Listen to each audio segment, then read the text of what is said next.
Assalamualaikum warahmatullahi wabarakatuh. Selamat pagi rekan tani. Alhamdulillah bisa share lagi video saya di pagi hari ini. Nah, alhamdulillah hari ini saya melakukan penyiraman, membuktikan bahwa di musim penghujan pun saya tetap wajib menyiram di usia di hari ini tepat 38 hari setelah tanam dulur. Nah, alhamdulillah dulur. Tapi sebelumnya bagaimana dulur kabarnya? Semoga kabarnya dulurku selalu sehat walafiat, panjang umur, dan sehat tanamannya dan sehat orangnya. Amin amin. Nah dulur, saya kali ini membilas tanaman saya yang pada saat ini dalam status pengisian umbi dulur, sehingga saya berikan 3 hari sekali, dimana di sini sudah tidak turun hujan di sore hari, sehingga 3 hari yang lalu di usia 35 hari yang lalu sudah saya siram, dan di usia 38 hari ini sudah saya siram kembali untuk yang kedua dulur. Nah, ini perkembangan bawang merah saya 38 hari setelah tanam. Mari kita lihat dulur perkembangan tanaman bawang merah saya di pagi hari ini. Dulur, perkembangan bawang merah saya usia 48 hari setelah tanam ini, pada beberapa tanaman yang di sini saya kasih pupuk lagi grower. Tadi hanya 5 kilo, ini sama itu lur. Yang galengan sana itu saya pupuk grower yang paling bawah, biar sama seperti yang atas sama yang sini lur. Nah, ini kalau yang atas sama yang tengah ini sudah super door. Nah, ini sudah saya pupuk grower. Tadi 5 kilo saya bagi, langsung saya siram lur ya. Saya siram di pagi hari ini, takutnya nanti kalau turun hujan di sore hari. Nah, ini perkembangan bawang merah saya yang di bawah lur ya, yang di bawah. Nah, ini baru saya pupuk grower. Ini pupuk grower. Nah, alhamdulillah dulur, di usia 38 ini saya membuktikan bahwa nutrisi saya unggulkan, saya utamakan, mengingat saya tanam untuk dijual sayur, bukan untuk bibit, sehingga setiap fungisida dan insektisida saya tetap memasukkan nutrisi yang dibutuhkan di dalam usia tersebut, sehingga saya videokan di hari-hari saya, sehingga konco-konco tani bisa meniru ataupun bisa membandingkan yang tidak tanpa nutrisi. Kalau nutrisinya full nutrisi seperti ini lur. Nah, kalau full nutrisinya udah pengisian umbi. Nah, ini alhamdulillah lur. Nah, hari ini saya mau menyampaikan sedikit wawasan saya, biar koncoku tani biar tidak salah ataupun tidak keteteran dalam penanganan layu fusarium. Dan alhamdulillah di lahan saya di kali ini intinya bersih lur, bersih, tidak ada layu yang fusarium. Kita lihat yang bercak yang kemarin yang gejala trotol. Nah, kita lihat lur, sudah saya tandai,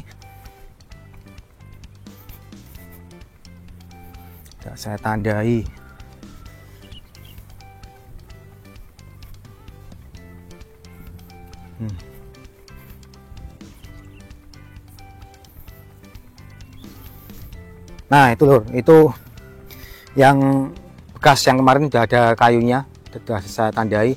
Nah, pada intinya layunya tidak menyebar ke kanan kiri lur ya, layunya tidak menyebar dan sudah kembali pulih. Nah, kita sudah kembali pulih lur. Ini layu fusarium, layu. Nah, ini sekali lagi saya gunakan Trichoplus ataupun fungisida nabati Trichoderma biar tidak menyebar ke kanan kiri. Nah, cuman di kali ini lur, mau saya sampaikan tentang fungisida layu fusarium seperti Remazol P dan Nativo, perbandingan dari Remazol P dan Nativo, biar duluku biar tidak salah penanganan dulu ya. Nah, alhamdulillah juga yang kecil-kecil kayak gini tadi sudah saya pupuk grower. Ini yang ini sama yang belakang tuh saya pupuk grower. Nah, kita lihat dulu, kita lihat perbandingan ataupun perbedaan fungisida Remazol P dengan Nativo, biar dulurku biar tidak salah tangkap ya, tangkap.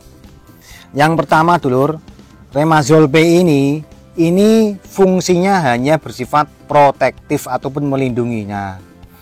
Dulurku harus lebih jeli biar tidak salah mengartikan. Contohnya fungisida ini, Remazol P ini digunakan untuk melindungi tanaman kita biar tidak terkena gejala layu ataupun ngelekor yang disebabkan oleh jamur-jamur ataupun sisa jamur yang ada di lahan kita. Nah, ini adalah Remazol P, lur. Berarti setelah ada gejalanya, setelah hanya gejalanya, Remazol P ini sudah tidak bisa mampu untuk menyembuhkan, lur. Jadi sekali lagi, yang Remazol P ini bila sudah ada gejalanya sudah tidak mampu untuk menyembuhkan. Itu dari pengalaman saya. Nah, karena ini bersifat hanya melindungi ya. Nih, kalaupun memang Remazol P ini maksudnya bahan aktifnya ini sistemik, cuman yang ini kalau sudah kena di tanaman sudah tidak bisa diselamatkan. Walaupun kalau memang di layunya dulurku sudah pakai 20 mili, 30 mili, 50 mili, Remazol P tidak akan menyembuhkan penyakit yang sudah tergejala layu fusarium, tidak akan pernah bisa. Sehingga dulur, ya mengapa kok di rekan-rekan tani kita banyak yang menyampaikan jangan lupa setiap spray fungisida memakai Remazol P walaupun hanya 5 mili untuk 1 sendok makan. Cuman terkadang petani yang mungkin ya untuk pemula ya, ini hanya untuk pemula yang baru tanam bawang merah, Remazol P ini digunakan di usia vegetatif. Nah, ini yang wajib saya luruskan. Berarti Remazol P ini gunakanlah di usia minimal 21 hari ataupun 3 minggu. Karena Remazol P ini bahan aktifnya Prochlorase ini hanya digunakan untuk penyakit melindungi dari penyakit layu fusarium ataupun trotol. Nah, usia di bawah 21 hari ataupun di bawah 3 minggu itu biasanya itu adalah penyakit bibit. Berarti ada bibit yang sudah bawaannya dari tanamannya sehingga dia akan layu. Lalu kita obati pakai Remazol P ini. Ini kalau saya pribadi salah aplikasi, lur. Salah aplikasi. Nah, ini saya pribadi saya memasukkan di usia 20 ke atas, sudah 3 minggu. Cuman yang di bawah 3 minggu saya lebih fokus ke golongan triazol yang isinya difeconazole seperti skor ataupun rekor ataupun golek yang difeconazole. Berarti kita hanya menekan daun biar tidak banyak tunas. Nah, bagaimana yang menyembuhkan yang trotolnya itu? Nah, setelah kita memakai Remazol P dan tidak mempan, kita memakai fungisida yang bersifat tiga cara kerja. Yang pertama, contoh saya selalu memakai yang Nativo ini. Nah, Nativo ini saya memakai selalu di tanaman musim kemarau, musim penghujan selalu saya pakai karena dia mempunyai 4 cara kerja, yang itu bersifat protektif, preventif, kuratif, dan eradikatif. Nah, dulurku harus bisa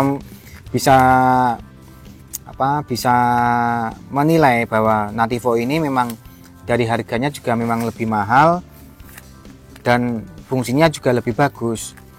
Cuman terkadang saya melihat bahwa Nativo ini digunakan untuk aplikasi yang sia-sia. Contohnya di tanaman yang sehat, di tanaman yang masih kecil, usia di bawah vegetatif, langsung ditimbak Nativo. Nah, terkadang nanti kalau kita di awal-awal tanam sudah pakai Nativo dan sudah resisten di usia 30, nanti kalau terkena usia 30, Nativo ini tidak akan sanggup karena sudah resisten di tanaman tersebut. Cuman kalau saya pribadi saya ini berbagi pengalaman. Nah, kenapa kok memakai Nativo ini? Karena Nativo ini bisa mengatasi layu fusarium. Dengan cara kerjanya, dia bersifat protektif, melindungi, preventif itu pencegahan, kuratif menyembuhkan, dan eradikatif ini adalah pembersihan. Sehingga yang terkena layu fusarium, Remazol P-nya di stop, kita pakai yang Nativo ataupun item-item yang fungisida yang lain yang bersifat adalah kuratif dan eradikatif. Kalau hanya kuratif saja itu masih belum mempan lur. Cuman kalau ada eradikatifnya itu adalah penyembuhkan dan membersihkan. Nah, ini adalah Nativo, ini bisa digunakan di usia-usia 25 ke atas ataupun 30 ke atas lur. Ataupun di mana daun itu sudah terlihat lebat ataupun sudah layak. Sehingga saran saya untuk layu fusarium, saya merekomendasikan itu pemakaian Nativo di usia-usia yang masa-masa pembungaan ataupun usia 25 hari dipakainya. Kalau memang dipakai di awal tidak ada masalah, cuman kalau saya pribadi itu hanya sia-sia dan menguras kantong kita. Kalau saya pribadi, karena saya pernah mencoba di awal-awal saya memakai 1 sendok teh, lalu di usia 40 seketika ada gejala penyakit saya kasih 1 sendok makan ataupun 2 sendok makan, ini tidak mempan telur. Sehingga saya ubah untuk memakai Nativo ini adalah fungisida yang terbaik ataupun master ataupun ibaratnya cara terakhir untuk mengobati penyakit-penyakit yang seperti layu fusarium. Nah, kita lihat di labelnya yang di sini untuk bawang merah juga ada lur ya, untuk bawang merah. Nah, ini bawang merah bercak ungu, penyakit layu fusarium, lalu penyakit busuk leher. Nah, ini. Cuman saya pribadi ya saya akui kalaupun memang memakai nutrisi biasanya terkendala jamur itu akan lebih memungkinkan dibanding yang tidak memakai nutrisi telur. Nah, ini adalah perbedaannya. Jadi saya tidak terlalu banyak obat-obat. Saya termasuk orang petani yang tidak terlalu banyak obat. Saya hanya memakai bahan aktif yang sederhana saja dan saya gunakan di saat dibutuhkan dalam tanaman. Kita menyentelnya tanaman tuh nyentelnya gimana lur? Berarti nyentelnya subur ya subur, tapi kita kurangi pupuk taburnya seperti yang dulunya saya 3 kali, pupuk pertama umur 10, 21, 20 ataupun 30, 35. Cuman sekarang saya rubah di usia 12 hari setelah tanam dan usia 24 ataupun 25 selesai lur. Saya pupuk selesai. Hasilnya memang saya kira cukup bagus. Yang pertama saya menilai bahwa umbinya cepat turun. Nah, ini adalah umbinya cepat turun, lalu juga tidak terlalu subur, dan jika ada hujan tidak terlalu was-was karena biasanya kalau hujan gini dia akan memberikan kesuburan yang lebih. Berarti di saat tanaman saya ini kurang subur, kena hujan malah subur.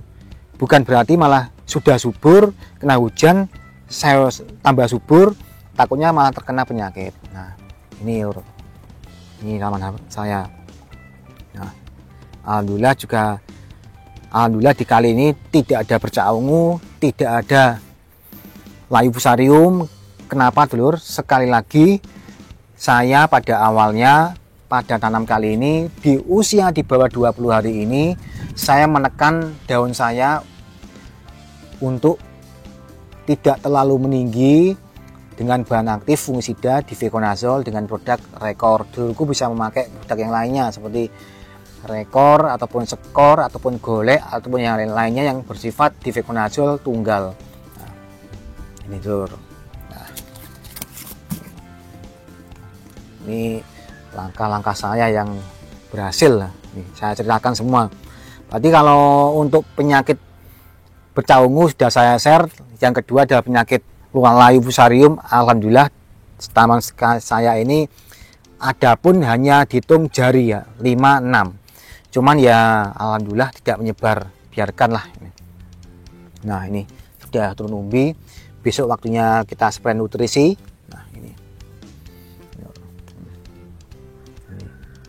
Nah ini cerita saya, pengalaman saya yang saya bagi dulu ya, biar dulurku tidak salah aplikasi dalam pemakaian produk-produk fungisida, dimana kalau kita baru tanam, kita lihat kanan kiri obatnya ini bagus, kanan yang sana obatnya ini kok bagus, akhirnya kita bingung. Jadi pada intinya cermati dulu dengan fungisidanya, lalu kita aplikasikan ke tanaman. Contohnya sekali lagi, yang bersifat protektif, preventif, kuratif, dan eradikatif. Kita harus menguasai itu ya, menguasai, dan jangan sampai dengan saran saya 4 fungsi dari fungisida ini kita aplikasikan di tanaman yang masih dalam kondisi sehat. Itu saya kira itu adalah sia-sia. Saya kira aplikasikanlah seketika daun juga sudah tinggi, pohon bawang merah kita sudah besar dan sudah layak, baru kita kasih Nativo ini untuk memberikan perlindungan yang lebih dengan gabungan mix dari Remazol P. Berarti ini adalah 4 bahan aktif ya, 4 bahan aktif.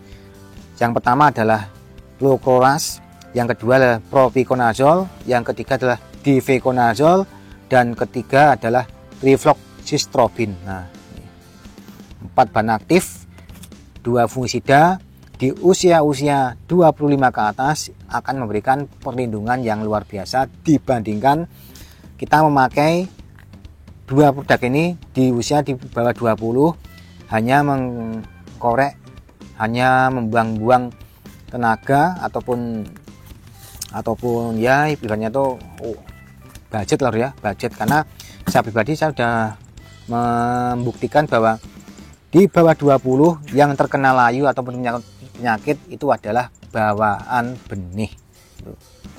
Ya. Nah, sekian, terima kasih yang sudah menyimak video saya. Terima kasih yang sudah selalu mendukung ataupun mengkomen video saya. Saya juga masih pemula, saya juga masih dalam pembelajaran. Ya pada intinya saya hanya share tentang pengalaman-pengalaman saya. Saya undur diri. Wassalamualaikum warahmatullahi wabarakatuh. Salam tani, salam bawang merah. Mantap jiwa.